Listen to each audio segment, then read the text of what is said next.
So we are going to do the Edgenuity section 5.3, which is a starred section for us. It's called Rational Exponents.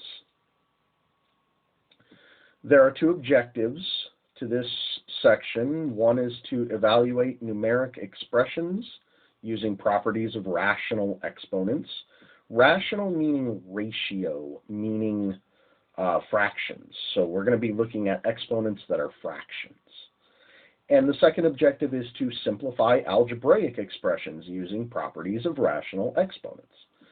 So those are our big things that we would like to be able to do, and I am going to be doing some problems that help you, okay?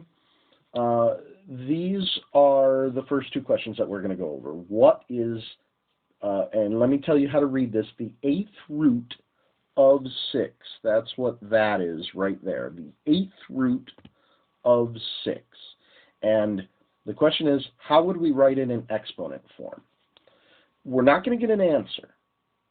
We're just going to rewrite it, okay?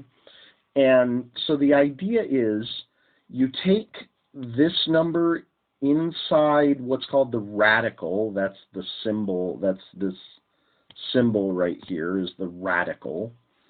And you write that number, and then you raise it to a power. You give it an exponent.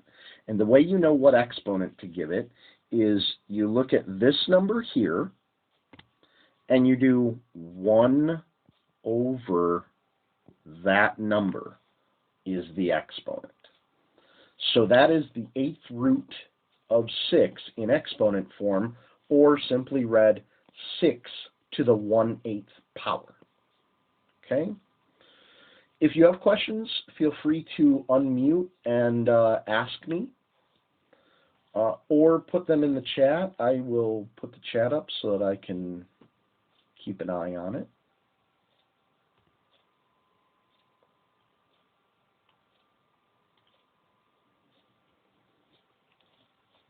And then we want to be able to rewrite it the other way around. What is 15 to the 1/3 power in what's called radical form, that is with the radical symbol, the root symbol. So the 1/3 power, that tells you what to put as the root. So that 3 there tells us that it's going to be the 3rd root, and then we just take this base here and put it inside the radical symbol. So the 3rd root of 15. One little note,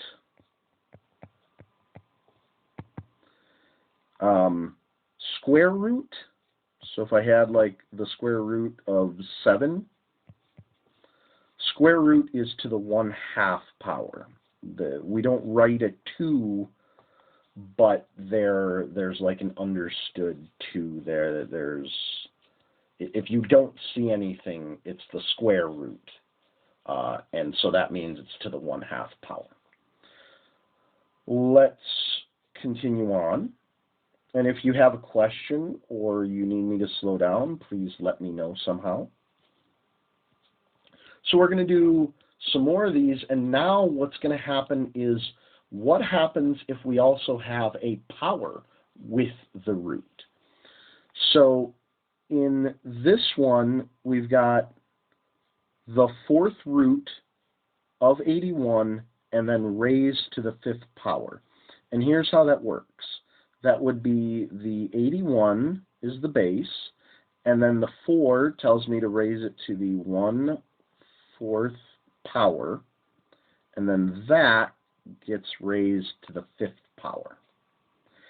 And if you remember your rules of exponents, when you raise powers to other powers, you multiply the powers. So this is the same as saying 81 to the 1/4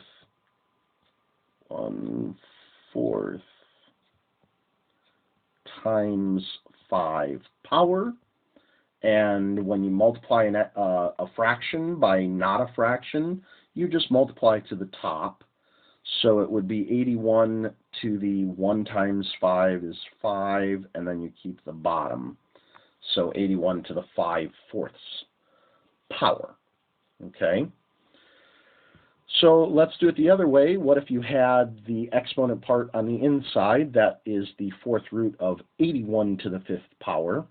Well, that is 81 to the 5th power raised to the 1/4 power. And the same rule applies, which is when you raise powers to powers, you multiply the exponents. So it's 81 to the 5 times 1/4 power. And you still multiply them the same way. Multiply the non-fraction by the top. So you do 5 times 1 is 5, and you get 81 to the 5/4 power. So it doesn't actually matter whether it's on the outside or the inside. In both cases, you get 81 to the 5/4 power. Now, that is the way we write it in exponent form, but it might not necessarily be the easiest way to tell how to do it. In fact, let's go back to that original one where we have the 4th root of 81 raised to the 5th power. And I'm going to figure out what the answer is by using this one, because it turns out that this one is easiest to do because the 4th root of 81 is something that you might know, that you do know, as a matter of fact. The question in this problem is, what number do I raise to the 4th power to get 81? So that number, it turns out, is 3. 3 to the 4th power is 81. So the 4th root of 81 is 3, and then I'm still raising it to the 5th power. So 3 to the 5th. And 3 to the 5th means 3 times 3 times 3 times 3 times 3. Well, if I look at just the first 4, I know the first 4, it's 9 times 9, which is 81. So then I've got 81 times 3, which if you do the calculation on, you come up with 243. So it might not always be that that is the easiest, but usually that's going to be the easiest way. Do the root first and then do the exponent second, because then you can do a small number raised to a power instead of a really big number. If I tried to do it like this way and tried to do 81 to the 5th first, that's a really, really big number. That's 81 times itself 5 times. And then I got to try and find the 4th root of that. That's a pretty tough thing to do. Okay? So I'm not going to do that. There are some other clever tricks, and we'll get into those as we do some other problems. Okay? I just want to show you guys this because it comes up in the videos and in some of the problems, this idea of compound interest. And they give you this formula, and I thought I'd just go through what each part of the formula means. Okay? They have the A, and the A stands for the amount after a certain number of years. So the idea of this is you put some money in a savings account that earns interest, and if you just let it sit there, it'll earn interest and grow. And the A is, if you let it sit for 5 years, how much would you have? That's the A, is how much you would have after those 5 years. The P, right there and right there, is for what we call the principal amount, which is the initial amount that you put into the savings account to start with. The R, which is right there, the R stands for the rate of the interest. And there's an important note here. It has to be put in as a decimal. Okay? They will usually give it to you as a percent, and you have to change it to a decimal. It's pretty easy to do. All you have to do is move the decimal two places smaller to change from a percent to a decimal. You move the decimal 2 places smaller. And then we have t, the exponent there, is that t there, and that's for the time. That is how many years you let that money sit. Or how many years you owe that amount of money, because this can be used for owing an amount of money also.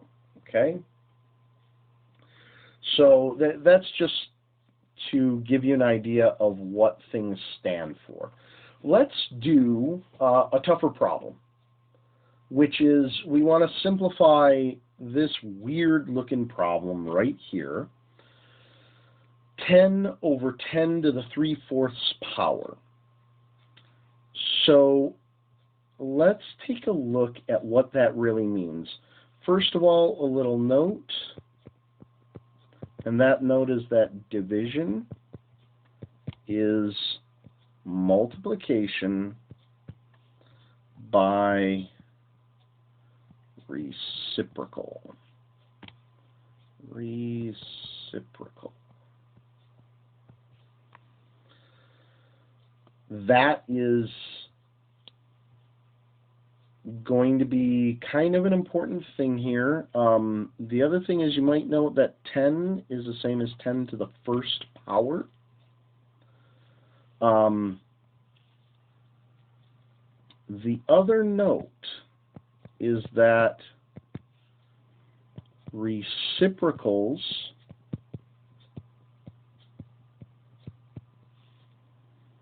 are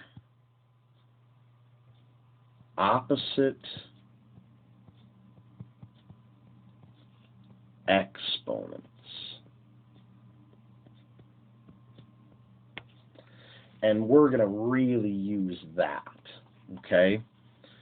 So if I start with 10 divided by 10 to the 3/4 power, and I want to write it as a multiplication problem, it's the top, that 10, times the reciprocal of the bottom, which is 10, instead of being raised to the 3/4 power, it's raised to the negative 3/4 power. And it turns out that if I look at the first 10 as 10 to the 1st times 10 to the negative 3/4 power, I can actually do this problem very easily. And the way that I can do it very easily is using my properties of exponents. Remember, if you have the same base and you're multiplying, you can add the exponents. So this is like saying 10 to the 1 plus negative 3/4 power. And then all I have to do is to do that problem. Well, in order to do that problem, I want to take this 1 and turn it into a fraction that has a like denominator. So 1 as a fraction over 4 would be 4 over 4 plus negative 3 over 4. And then when you're adding fractions, you just add the top and keep the bottom, which is why you need common denominators, like denominators, the same denominator, which is why instead of writing 1, I wrote 1 in the form of 4 over 4. So then 4 plus negative 3 is 1, so this is 10 to the 1 over 4 power, which I could also write as the fourth root of 10. Either of those is the correct answer. If you have questions about this, let me know right now, because I am ready to move on to the next slide. Or if you need me to wait a moment, you might want to tell me now.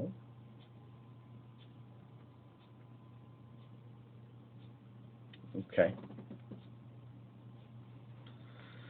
So let's talk about something else weird looking. Let's talk about how to simplify this one. So there are two ways to simplify this one, and maybe I'll show you both ways. Okay, let's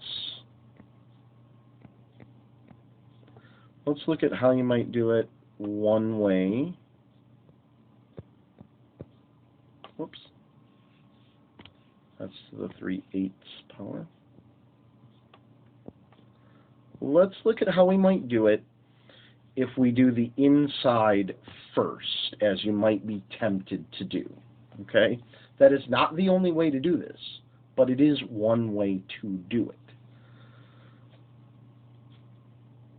So if I do the inside first, I've got the same base, and I've got common denominators already, so all I have to worry about is adding the two fractions.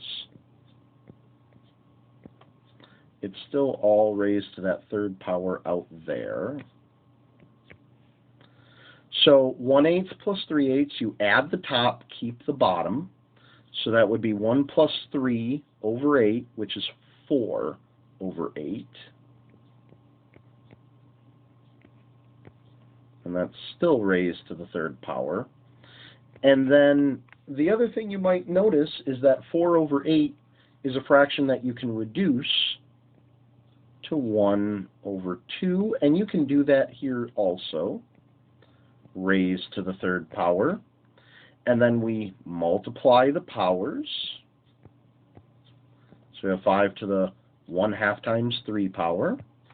And then when you multiply a fraction by something that is not a fraction, you multiply the tops only and keep the bottom. So this is 5 raised to the 1 times 3 is 3 over 2. Now I can write it that way, or I can write it as the square root of 5 raised to the third power. You can see that right there. Okay, let's do it a different way. We'll come up with the same answer, of course, but there is another way to do this, and I want to make sure that you see it.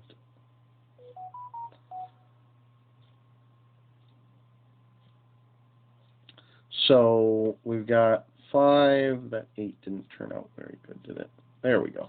5 to the 1/8 times 5 to the 3/8, all raised to the third. And the other way of doing this is to start on the outside.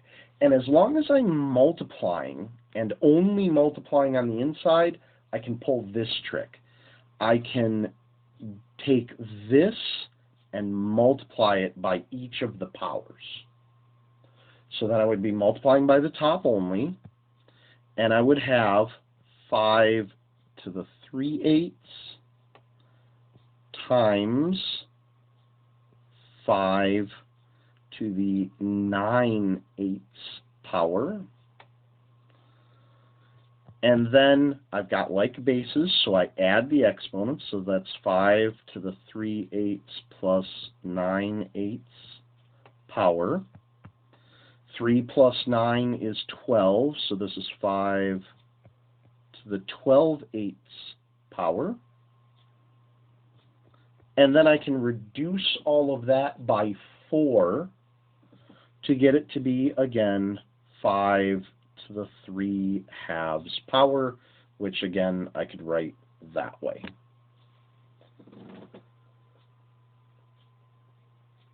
So that's two different ways of being able to do a problem like this.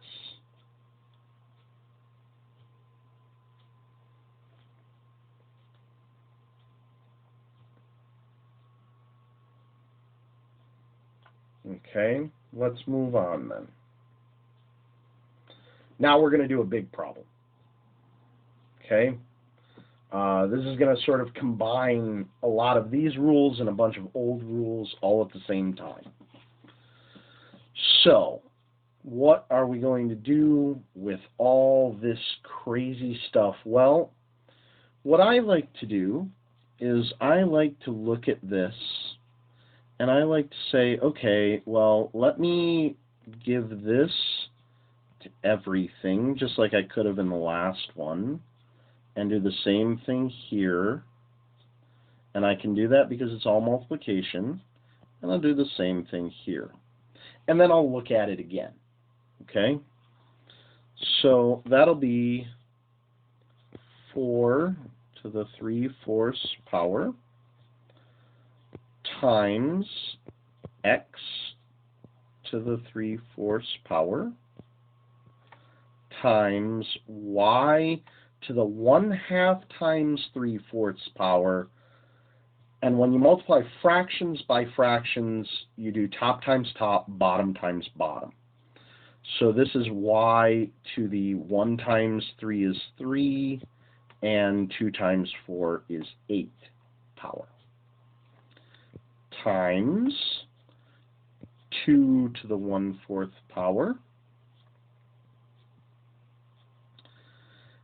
times x to the, again, I've got a fraction times a fraction, so a negative times a positive is a negative, and then 3 times 1 is 3, and 2 times 4 is 8, so x to the negative 3/8 power, times y to the 1/4 power over x to the 2/5 power times y to the 2/5 power. And then we got to start combining stuff together. So I've got, and what I'm going to do, and I may need another board for this, which would be okay, I'm going to take the numbers and the number bases, and I'm going to put them together first, okay? So that's 4 to the 3/4 times 2 to the 1/4. And I'll worry about what the answers are a little bit later, but I'm just going to put them next to each other, so I'm kind of organizing things. That's all I'm really doing here is organizing. And then I've got this x to the 3/4 power times x to the negative 3/8 power over x to the 2/5 power. So I've organized all my x's together in one thing, and then I'll organize all my y's, and that'll be y to the 3/8 times y to the 1/4 over y to the 2/5.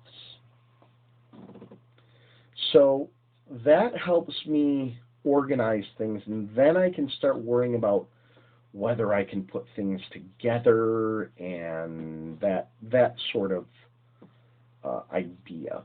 Okay. So it might look like I can't put these two together, but it is a fact that I can rewrite 4 as 2 to the 2nd power. So I'm actually going to start a new board. Well, maybe that won't be so easy.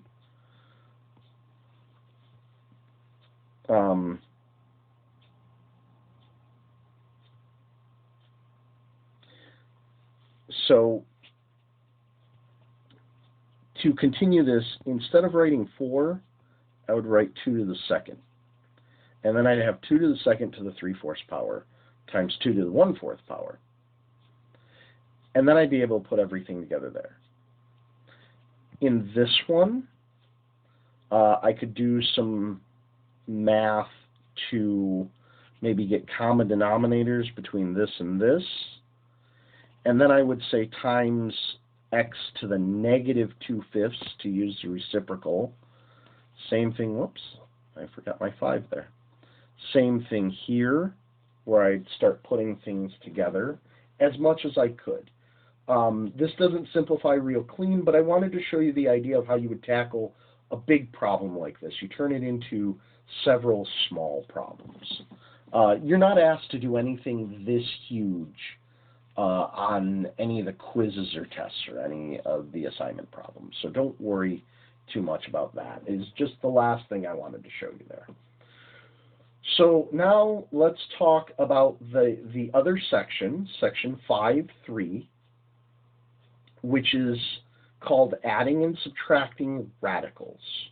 And we're going to have two objectives here too. We want to add and subtract radical expressions, and we want to identify like radicals.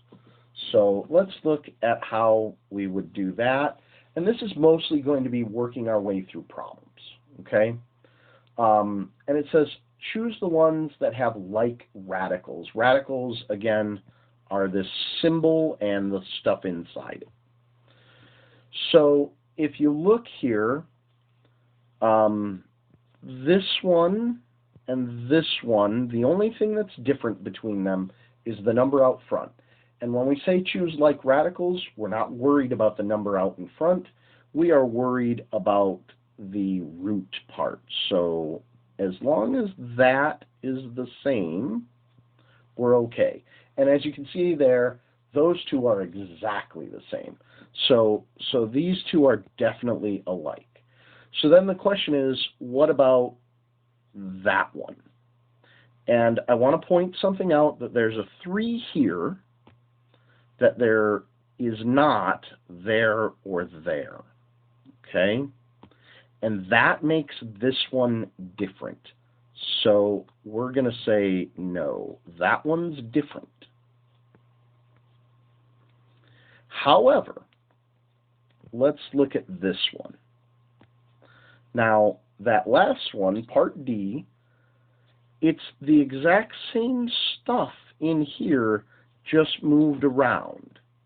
And so, because multiplication is commutative, that is, I can write it in any order that I want and still get the same answer, I could write this as 6 times A times B squared inside of there.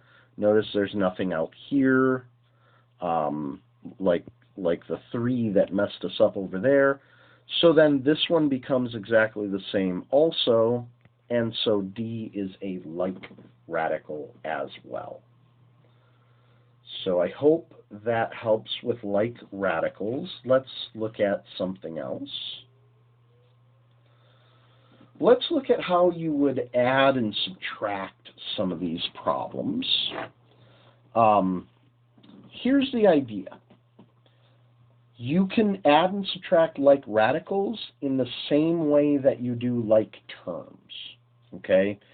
So if they're the exact same radicals, if they're the exact same roots, then what you can do is you can treat it like it's an x and put it all together in the same way. However, look at number 1. We got a 4 here that is not there. So we've got one of them a square root and one of them's a 4th root. These are not alike, so this one cannot be done. It'd be like trying to do x minus y. You can't do x minus y. You can do 3x minus 2x, but you can't do 3x minus 2y because you have different variables there, and this is the same idea. However, look at this one. Square root of 13, square root of 13, square root of 13. Since I have all the same square roots there, and they're all square roots, This one is one that I can put together, and here's a way that might help you put these together, okay? You take all of the numbers right here, and you make a problem out of them. 4 minus 6 plus 10, and you essentially factor the square root of 13 out of it and put it at the end. And then you figure out the answer to that, and you just put the square root of 13 after it. So, like, 4 minus 6 would be negative 2, if I put those two together. And then negative 2 plus 10 is 8. So I get 8 times the square root of 13 as my answer. So I hope that that makes sense. I'll give you a moment to look at it before I go over to the next slide. Okay, I'm going to go over to the next slide now. So now enter values for the variables that give correct simplified expressions, assuming that x is always greater than or equal to 0. Okay, and all that does is guarantee us that we're not dealing with negatives. That's all that does. Okay, so this actually takes you through how to simplify things. Okay, notice that they took the 50 and they turned it into 25 times 2. The reason that they did that is so that this they could look at as essentially 3 problems. The square root of 25 times the square root of 2 times the square root of x squared. And you can do this as long as it's all multiplication. The moment you start putting an addition or a subtraction in there, you can't do this anymore. But as long as it's all multiplication, you're okay. So square root of 25 has an answer, right? Square root of 25 is 5, because 5 times 5 is 25. That is 5 squared is 25. And squares and square roots cancel each other. So you could even think of this as the square root of 5 to the second, if you wanted to, times the square root of 2 times the square root of x squared.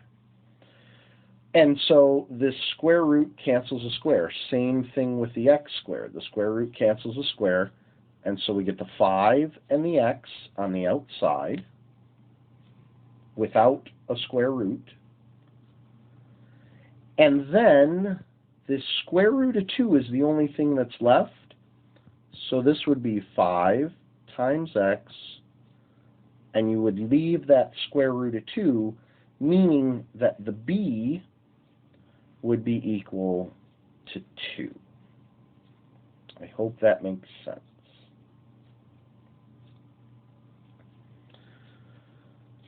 They do the same thing with this 72 here. They split it up into 36 times 2 so that they can have 3 separate problems. The square root of 36 times the square root of 2 times the square root of x squared, which 36 you could look at as 6 times 6, or 6 squared.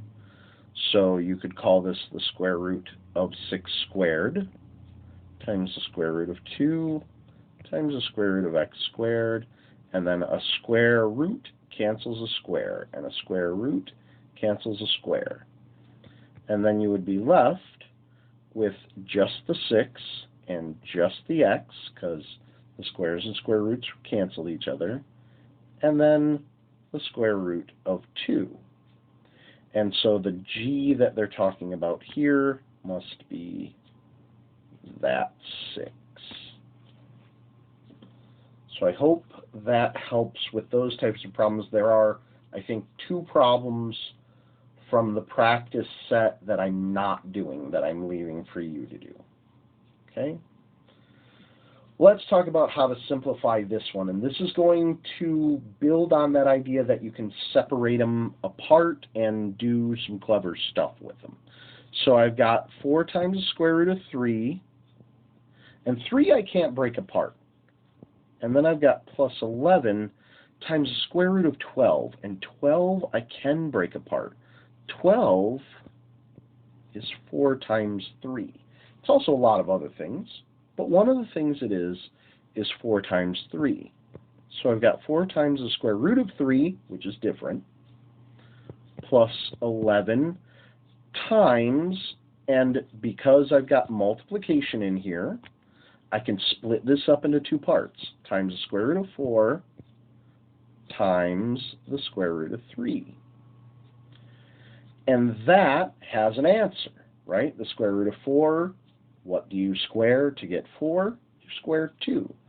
So this then becomes, I should be putting equal signs here, this then becomes 4 times the square root of 3, which I can't do anything with, plus 11 times 2 times the square root of 3, which I could write as 4 times the square root of 3, plus 11 times 2, which is 22, times the square root of 3. And now I've got like radicals, I have like terms. So I could do the 4 plus 22 and factor that square root of 3 to the end. And then 4 plus 22 is 26. And so for an answer, I get 26 times the square root of 3. And so that's how you might be able to do problems like that. Now, problems like this only work out if you can go from this to this to this. And that's the only time problems like that work out. So you want to be cautious as to whether or not you can do them. But usually, if they're giving them to you in a practice problem or a quiz, it's because you can do it, right? Let's try a tougher one. Same idea though, okay? And I'm going to show you how you can do this, okay? Let's talk about this one. So we've got 8, and here's what I'm going to do. This cube root, that third root, can cancel out cubes, third powers, okay?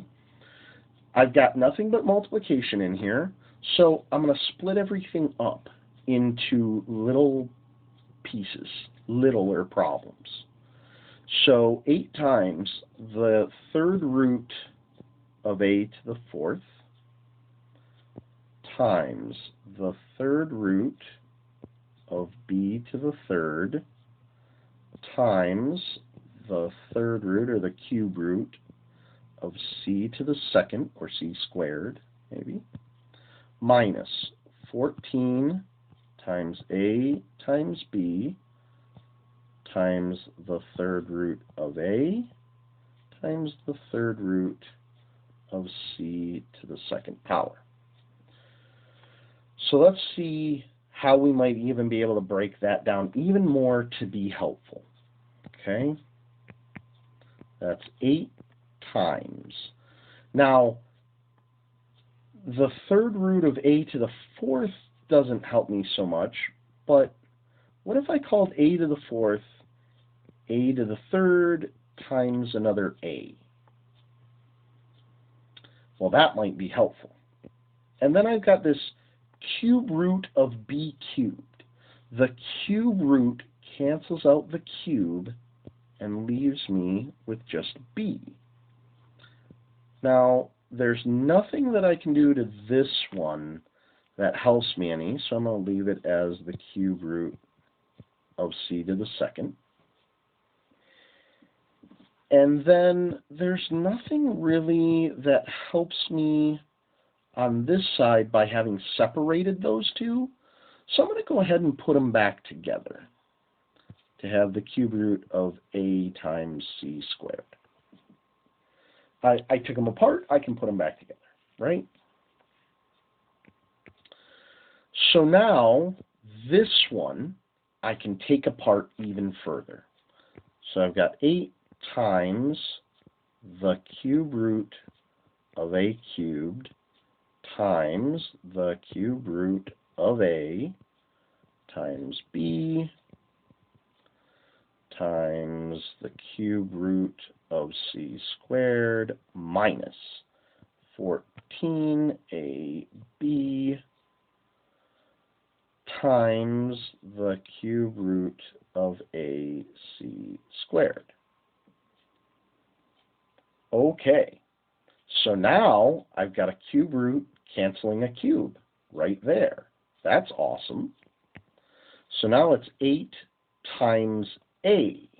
And I'm going to take this b right here and put it next to it, times b. So I've used the 8, the a, and the b. And then I've got this times the cube root of a times the cube root of c squared, just like I had over here. And I combine that back together. So that's what I'm going to do on the next step. But let me write the rest of the problem first.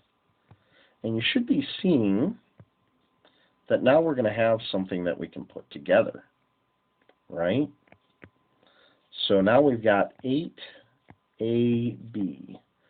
times the cube root of ac squared minus 14ab times the cube root of ac squared.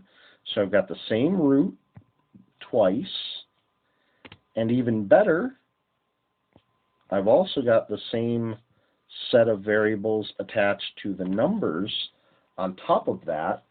So what I can do is I can isolate the number problem, and I can factor all that other variable stuff to the end,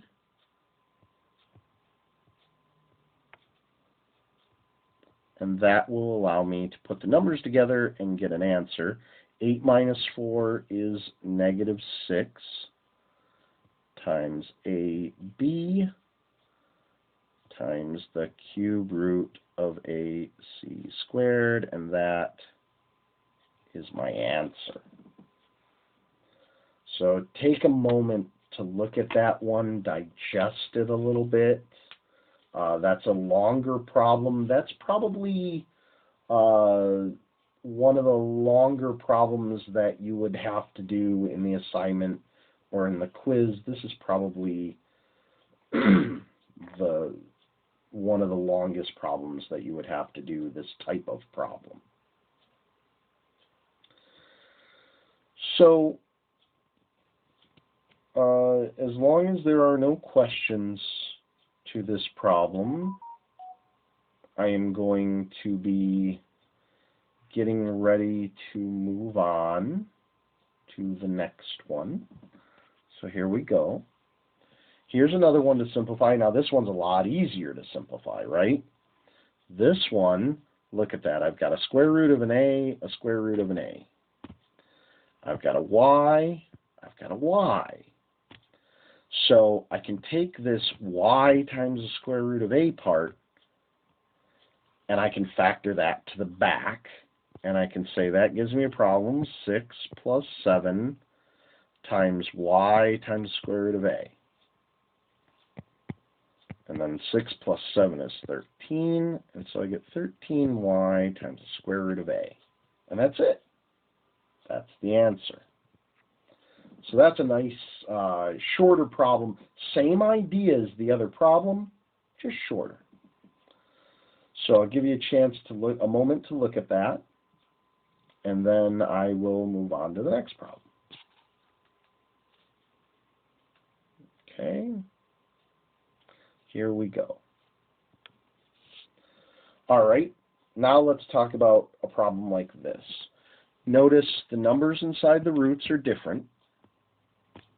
So what you want to do in this case is you want to break them apart with multiplication as much as you can and hope that at the end you can make a whole bunch of things that come out with nice, neat answers, nice square roots, and then be left with a square root that is the same for both of them.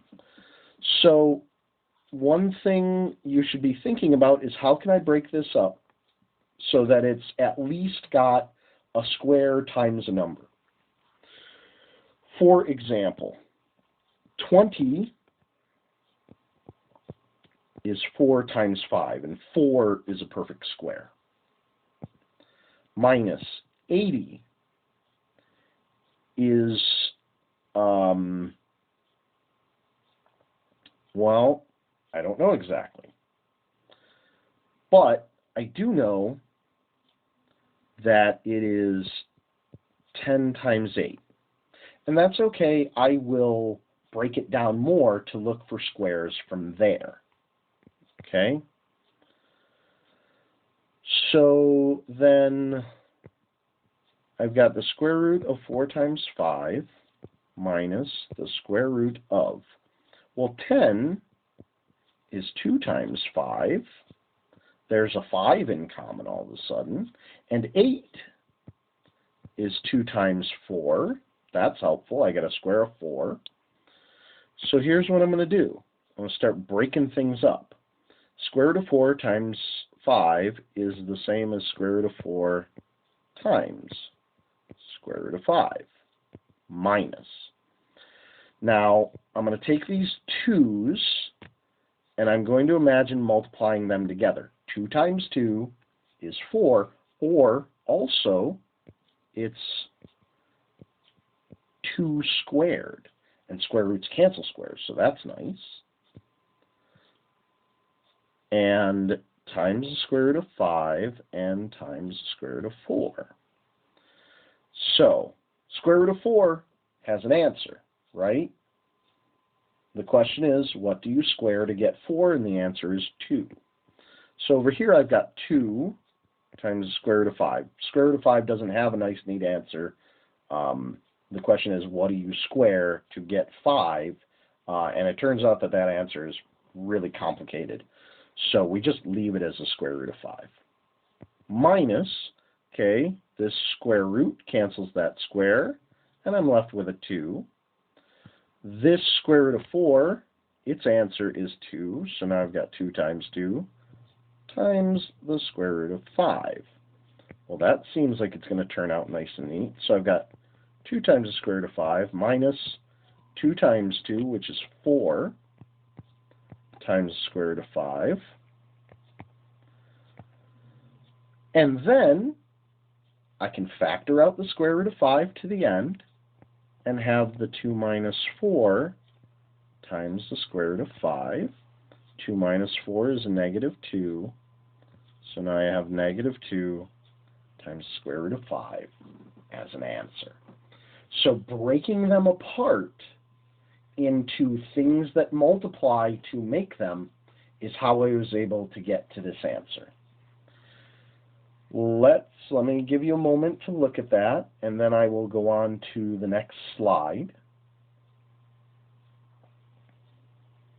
All right, here we go. So now we're going to do the same thing, but we're going to do it with variables in it. Okay? So I got to let my screen catch up here. There we go. So we're going to do the same thing. We're still going to cancel things. We're going to look to make sure that things cancel. We're going to break things apart, and we're going to be looking, is it always good to do the powers? That's a very good question. I think what you mean by that is it always good to break apart the powers?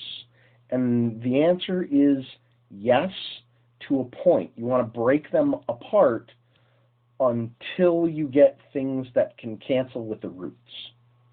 Okay?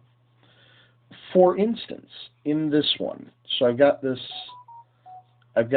x, and then I've got, so let me start just breaking apart these roots, because these roots are kind of big and hard to deal with all this stuff in them.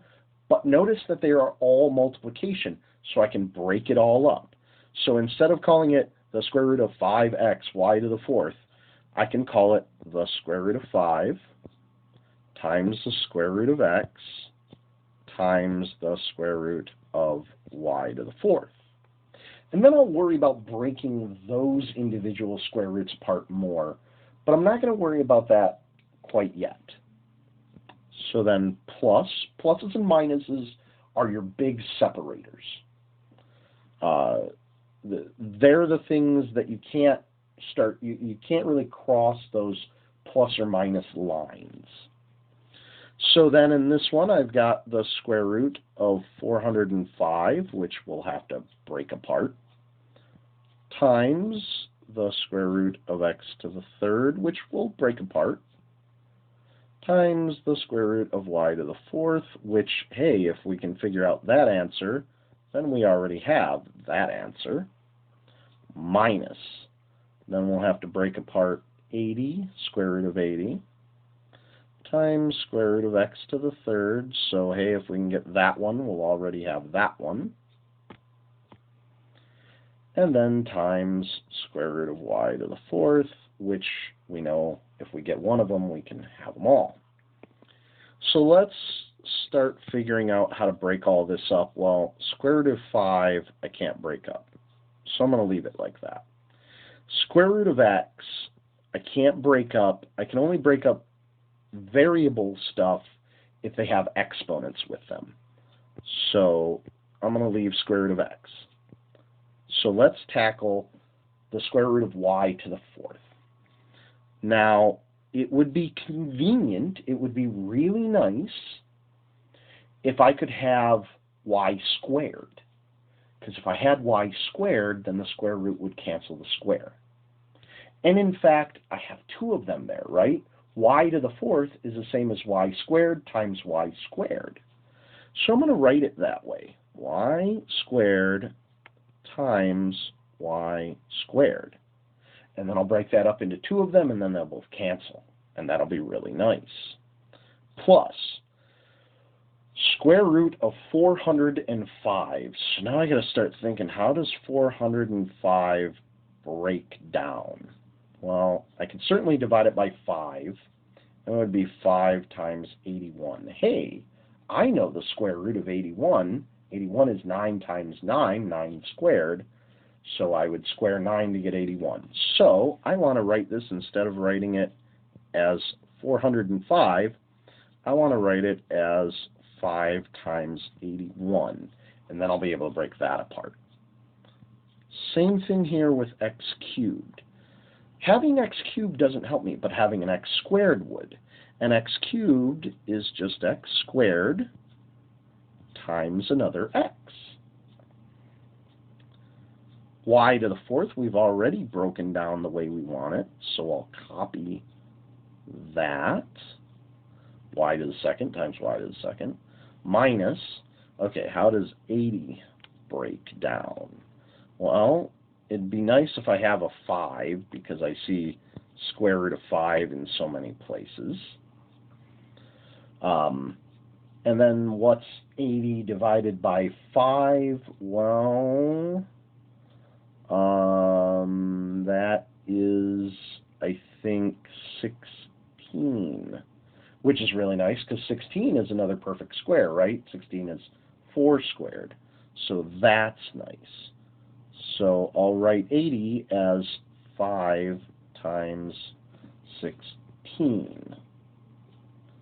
Then I've broken down x cubed, x to the third, into x squared, whoops, those are really ugly, into x squared times x, there we go.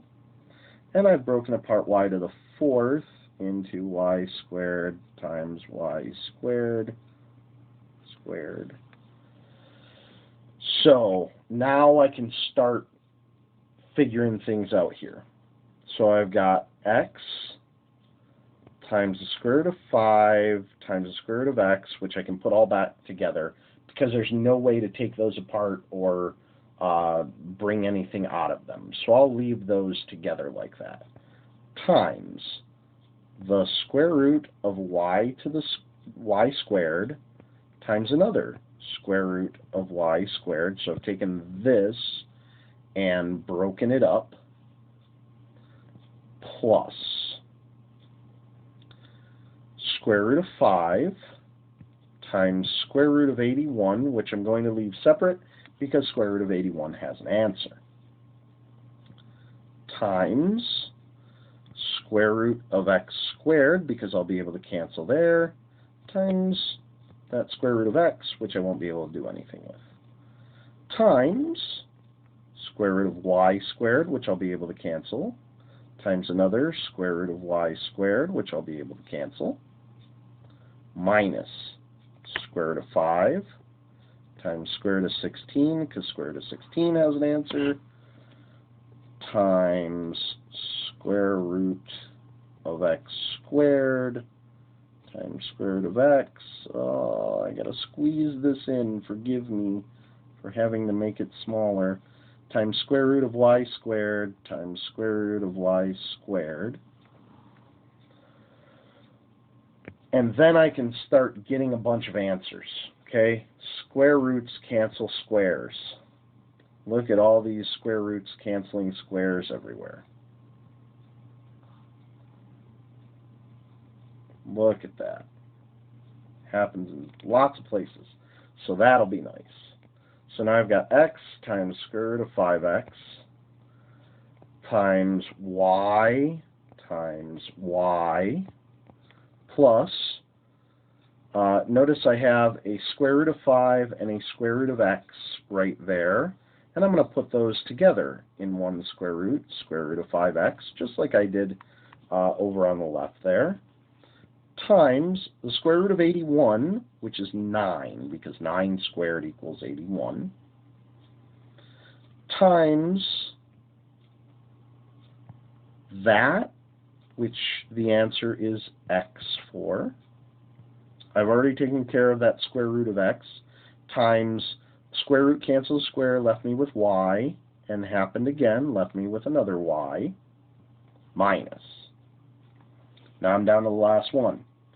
I've got a square root of 5 and a square root of x again that I can't do anything with. So I'm going to put them together. Square root of 5x times square root of 16, which is 4, times square root of x squared, which is x, times, I've already taken care of the square root of x, times square root of y squared, which is y, and square root of y squared, which is y. So finally, look at what I've got. I've got x and y times y, which is y squared. So I've got x, y squared times the square root of 5x plus 9 times x times y squared times the square root of 5x. So I've kind of put them all together in the same order as I had before. Minus 4 times x times y squared times the square root of 5x. So now I've got the same square roots, and they're all square roots, and I've got the same xy squared with everything. So I can put that all factored to the end, and I can do the numbers. Now for this one, you don't see it there, but there is a 1 in front of that. So it's 1 plus 9 minus 4 times x, y squared, square root of 5x. And then you just put those together. 1 plus 9 would be 10, and then 10 minus 4 would be 6. And you have 6x, y squared times the square root of 5x. And there is the answer. Again, it's one of the longer problems, but breaking it apart into a bunch of little problems and then doing all those little problems can make it so that you're just doing a bunch of little problems instead of thinking that you're doing one giant problem. Okay? Last thing.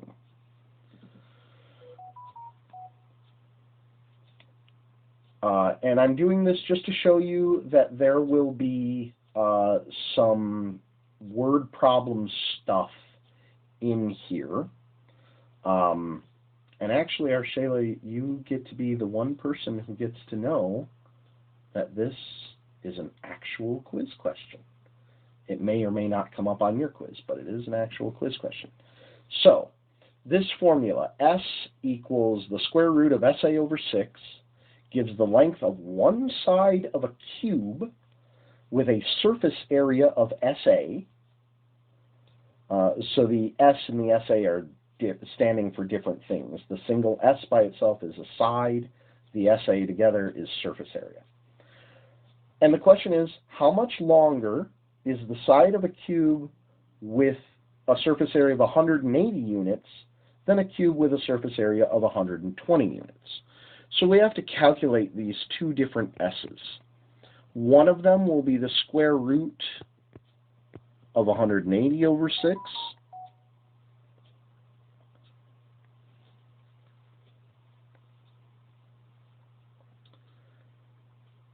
And the other one, let's call that S1.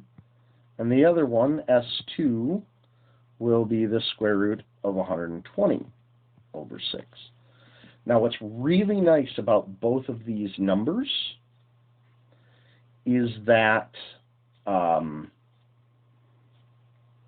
both of those fractions are division problems that you can do. 180 divided by 6 is 30, because 18 divided by 6 is 3, and then you tack a 0 on the end. So this is the square root of 30. S2 is 120 divided by 6, which is 20.